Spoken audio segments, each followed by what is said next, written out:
Hi అండి, అందరికీ నమస్తే. అందరికీ రాఖీ పౌర్ణమి శుభాకాంక్షలు అండి.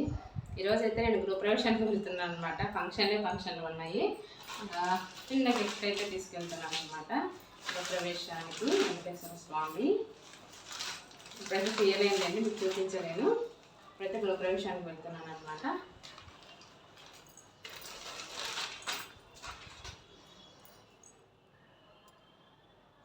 తెలిసిన వాళ్ళు గృహప్రవేశానికి పిలిచారండి, అందుకని చెప్పేసి రెడీ అయ్యి వెళ్తున్నామన్నమాట. ఇక రాఖీ పండగ అయితే సాయంకాలం చేసుకోవాలని అనుకున్నాను. ఏదో ఇంకా సంథింగ్ సోషల్ మీడియాలో చెప్తున్నారు కదా, మధ్యాహ్నం నుంచి కట్టాలి అని చెప్పేసి. కొంతమంది ఏమో ఉదయం కట్టచ్చు అంటున్నారు, కొంతమంది మధ్యాహ్నం కట్టచ్చు అని చెప్పారనమాట. ఓకే, ఇంకా ఉదయం అయితే నాకు కూడా ఫంక్షన్ ఉంది కాబట్టి కుదరలేదు. సరే మధ్యాహ్నం నుంచి నైట్ లోపు ఎప్పుడైనా కట్టేయచ్చులే అని ఫంక్షన్కి అయితే వెళ్ళాము. ఇంకా అక్కడైతే సత్యనారాయణ స్వామి వ్రతం అయితే బాగా చేశారనమాట. ఇక మేమైతే ఏమి టెంకాయ తీసుకుపోలేదండి, కొట్టకూడదని చెప్పేసి ఏం తీసుకెళ్ళలేదన్నమాట. నేను మా తోడికోడలు మా అక్క అందరం కలిసి వెళ్ళామన్నమాట.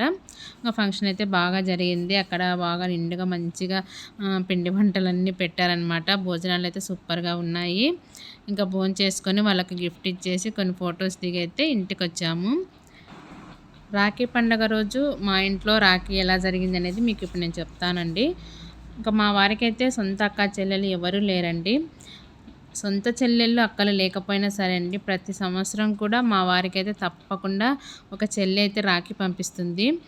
చిన్నప్పటి నుంచి కూడా ఇక్కడ నంద్యాలలోనే ఉండేవాళ్ళు అనమాట, వాళ్ళు శ్రావణి అని. ఇప్పుడైతే పెళ్ళయ్యి పిల్లలు పుట్టి తను గవర్నమెంట్ జాబ్ టీచర్గా చేస్తుందన్నమాట. కర్నూలులో ఉంటుంది. ఎక్కడన్నా ఉండనివ్వండి, ఆ అమ్మాయి మాత్రం ప్రతి సంవత్సరం మా ఆయనకైతే రాఖీ పంపిస్తుందండి. రాఖీతో పాటు స్వీట్లు అలాగే గిఫ్ట్ అన్నీ పంపిస్తుందన్నమాట. ఇంకా మాకైతే చాలా సంతోషం అనిపిస్తుందండి. మా వారు ఇంకా సంతోషపడిపోతారనమాట. తనకి సొంత అక్క చెల్లెలు లేకపోయినా సరే ఒక బంధం అనేది ఒక చెల్లెల రూపంలో తనని ప్రతి సంవత్సరం గుర్తు చేస్తూ ఉంటుంది. ఖచ్చితంగా రాఖీ ఏ ఊర్లోనే ఉండనివ్వండి, కరెక్ట్ ఆ టయానికి రాఖీ అయితే మా ఇంట్లో ఉంటుందన్నమాట. ఇంకా తన కర్నూలులో ఉంది కాబట్టి బస్సుకు పంపించింది. మా వారు కూడా మా ఆర్టీసీలోనే జాబ్ చేస్తారు కాబట్టి ఇంకా ఉదయాన్నే బస్సుకు పంపిస్తే తెచ్చి తీసుకున్నారనమాట. ఇక సాయంకాలం అయితే మా తమ్ముడు భార్య వస్తుంది రాఖీ కట్టడానికి. ఇంకా తను చెల్లెల వరుస అవుతుంది కాబట్టి అమ్మాయితో రాఖీ కట్టించుకుంటారు మా వారు. ఇప్పుడైతే ఇంకా సాయంకాలము ఇంకా మా తమ్ముడు వచ్చాడనమాట, మా పెద్ద తమ్ముడు వచ్చాడండి. ఇక్కడే లోకల్లోనే ఉంటారనమాట. ఇంకా రాఖీ కట్టించుకోవడానికి నేనైతే వాళ్ళ ఇంటికి వెళ్ళలేదు, వాడే మా ఇంటికి వచ్చాడనమాట.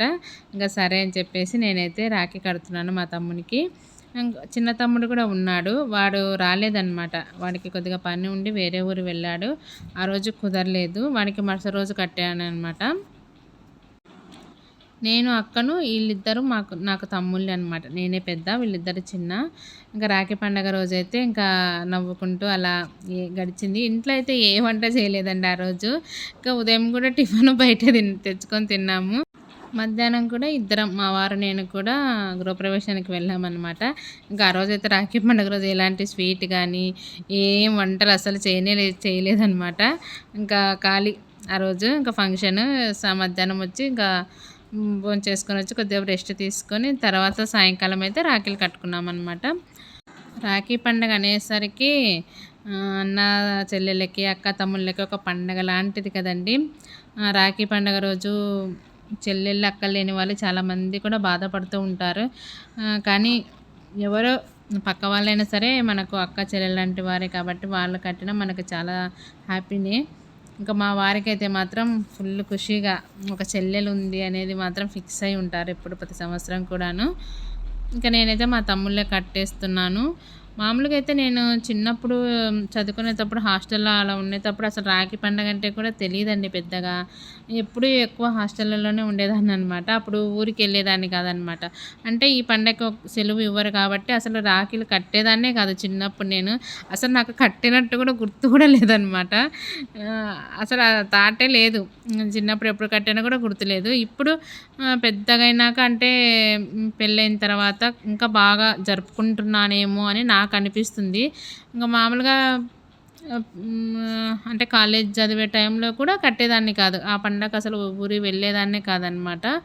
ఇంకా పెళ్ళైన తర్వాత కూడా రాఖీ పండగకి అదే పనికైతే వెళ్ళలేదు. ఇప్పుడు మా తమ్ముళ్ళు ఇక్కడే ఉన్నారనమాట. అంటే నంద్యాలలోనే ఉన్నారు కాబట్టి ఇంక ప్రతి సంవత్సరం కూడాను వాళ్ళకి నేనే వెళ్ళి కట్టడము, లేదంటే వాళ్ళే మా ఇంటికి రావడము, ఇలా కట్టుకుంటున్నాం తప్ప అసలు ప్రతి సంవత్సరం కూడా నేను ఎప్పుడూ ఎక్కువ కూడా కట్టలేదనమాట.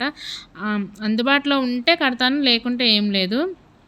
అంతే కదా! మనం అత్తగారింటికొచ్చినాక అదే పనిగా వెళ్ళాలంటే కూడా వెళ్ళలేము. చదువుకునేటప్పుడు మనకు స్కూలు సెలవులు ఇవ్వరు కాబట్టి అప్పుడు వెళ్ళలేము. ఏదో మనకు అందుబాటులో ఉన్నప్పుడు మాత్రమే మనం కట్టుకుంటూ ఉంటాము.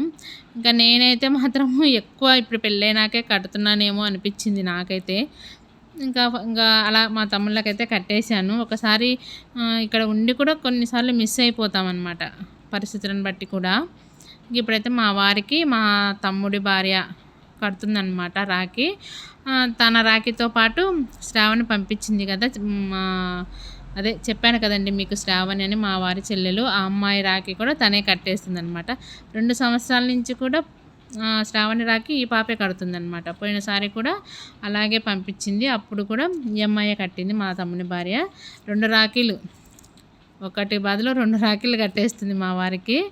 చూడండి, ఇలా కట్టేసి స్వీట్లు తినిపిస్తుంది. ఆ అమ్మాయి పంపించింది స్వీట్లు. ఈ అమ్మాయి కూడా తెచ్చిందనమాట. ఇద్దరు స్వీట్లు పెట్టేసి 2 రాఖీలు కట్టేస్తుంది. మా వారైతే ఉదయం నుంచి అలాగే పెట్టుకున్నారు. వచ్చి లక్ష్మి, ఈ అమ్మాయి పేరు లక్ష్మి అనమాట. లక్ష్మి వచ్చి కడుతుందిలే రాఖీ అని చెప్పేసి అలాగే పెట్టుకున్నారు. ఈ పాప రాకముందు నేనే కట్టేదాన్ని మా వారికి. ఇంకా ఎవరు ఉండరు కదా ఇంట్లో. శ్రావణి పంపించింది అంటే నేనే కడతాలే అని చెప్పేసి నేనే రాఖీ కట్టేదాన్ని మా వారికైతే. ఇప్పుడు ఇంకా 2 సంవత్సరాల నుంచి తను కడతా ఉందనమాట. లేకుంటే నాకు ఛాన్స్ వచ్చేది. ఎవరమైతే ఏముంది, మనము ఇంకా పంపించింది ఎవరొకరం కట్టాలి కాబట్టి నేనే కట్టేదాన్ని మా వారికి. ఇంకా ఆ విధంగా అయితే రాఖీ పండగ చేసుకున్నామన్నమాట. ఇంకా మా వాడైతే నాకు చాలా గుర్తొచ్చాడండి ఆ రోజు.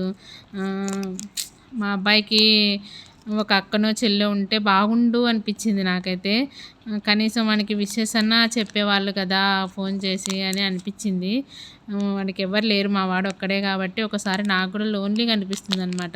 ఒక అక్క ఒక చెల్లో ఉంటే వాడికి తోడు ఉండేది. కనీసం ఇట్లా పండగలు ఫెస్టివల్స్ వచ్చినప్పుడు ఆ బాధ అనేది మనకు తెలుస్తుందనమాట. అందరు కట్టుకుంటూ ఉంటే మన వాళ్ళకి కనీసం విషెస్ చెప్పేవాళ్ళు కూడా ఉండరు కదా అనే ఫీలింగ్ అయితే ఖచ్చితంగా ఉంటుంది. సరే, వాడు హాస్టల్లో ఉన్నా కనీసం ఫోన్ అన్నా చేసి హ్యాపీ రక్షాబంధన్ అన్న చెప్తూ ఉంటారు కదా! అది కూడా లేదనమాట మా అబ్బాయికి. మా వారికి అక్క చెల్లెలు లేరు. మా మా కొడుక్కి అక్క చెల్లెలు లేరనమాట. ఇంకా అలా ఒకసారి ఇట్లాంటి పండగలు వచ్చినప్పుడే మనసుకు ఒక విధంగా బాధగా ఉంటుందన్నమాట. ఇంకా మరుసటి రోజు ఉదయం అయితే మా చిన్న తమ్ముడు వచ్చాడండి. ఇంకా వాడు నైట్ రాలేదనమాట. లేట్ అయిపోయింది అని చెప్పేసి ఉదయం వచ్చింటే ఇంక వాడికి కూడా నేను రాఖీ కట్టేస్తున్నాను. పోయినసారి అయితే ఇద్దరు తమ్ముళ్ళు ఉన్నారు. ఇద్దరు తమ్ముళ్ళతో బాగా మంచిగా కట్టేసి బాగా వీడియోస్ అన్నీ తీసుకున్నామన్నమాట. అంటే ఇన్స్టాగ్రామ్లో పెట్టడానికి అన్నీ బాగా కుదిరినాయి. ఈసారి అయితే అంత కుదరలేదు. ఒకడొచ్చి ఒకడు రాక మరుసటి రోజు ఒకడొచ్చి కట్టించుకున్నాడనమాట. ఎప్పుడు ఎక్కువగా వాళ్ళే వస్తుంటారండి నా ఇంటి దగ్గరికి. నేను తక్కువ వెళ్ళి కట్టడము. వాళ్ళు రమ్మంటే పాపం వచ్చి కట్టించుకొని పోతూ ఉంటారు. చాలండి అలా పిలిచినప్పుడు వచ్చి కట్టించుకొని పోతే అదొక సంతోషం అనమాట. వెళ్ళగలను ఊర్లోనే. సరే, ఇంకా ఇక్కడికే రండి అంటే వస్తారు. సో ఈ విధంగా అయితే రాఖీ పండగ ఇలా సింపుల్గా, ఎలాంటి ఆడంబరాలు లేకుండా, ఎలాంటి పిండి వంటలు లేకుండా ఇలా చేసుకున్నాననమాట రాఖీ పండగ అయితే. మీరు ఎలా చేసుకున్నారు రాఖీ పండగ? మీరు ఎలా చేసుకున్నారు అనేది తప్పకుండా కామెంట్ బాక్స్లో కామెంట్ చేయండి. అలాగే మీకు ఈ వీడియో నచ్చిందనిపిస్తే ప్లీజ్ తప్పకుండా అయితే సబ్స్క్రైబ్ చేసుకోండి. పక్కనే బెల్ బటన్ ఉంటుందండి, దాన్ని క్లిక్ చేసి ఆల్ అని పెట్టుకుంటే నేను ఏ వీడియో పెట్టినా మీకు నోటిఫికేషన్ వస్తుందండి. అంటే వీడియో పెట్టాను అనేది వెంటనే మీకు తెలుస్తుందనమాట. అప్పుడు ఈజీగా మీరు వీడియో చూసేయచ్చు. అలాగే తప్పకుండా అయితే లైక్ ఇవ్వండి. లైక్ ఇవ్వడం చాలామంది కూడా మర్చిపోతున్నారు. ఒక లైక్ ఇస్తే మన ఛానల్ ఇంకా గ్రోత్ అవుతుంది, అందరికీ తెలుస్తుందనమాట. తప్పకుండా మీ ఫ్రెండ్స్కి, రిలేటివ్స్కి అందరికీ కూడా మన ఛానల్ని అయితే షేర్ చేయండి. అలాగే కామెంట్ చేయండి ఎలా ఉంది వీడియోస్, మీరు ఎలా జరుపుకున్నారు, మీ అక్క తమ్ముళ్ళతో అన్న చెల్లెలతో ఎలా జరుపుకున్నారు అనేది కూడా తప్పకుండా కామెంట్ బాక్స్లో కామెంట్ చేయండి. నేనైతే ఇలా సింపుల్గా జరుపుకున్నాను అనమాట. ఎలాంటి హంగామా ఆడంబరాలు ఏమీ లేకుండా జరుపుకున్నానండి. ఇంకా చిన్న చిన్న ఫొటోస్ అయితే క్లిప్పింగ్ తీసుకున్నాను. అలాగే మన ఇన్స్టాగ్రామ్ పేజ్ ఉంది వావ్ లక్ష్మి అని, మీరు తప్పకుండా ఫాలో అవ్వండి. ఇంకొక మంచి వీడియోతో మళ్ళీ కలుద్దాం.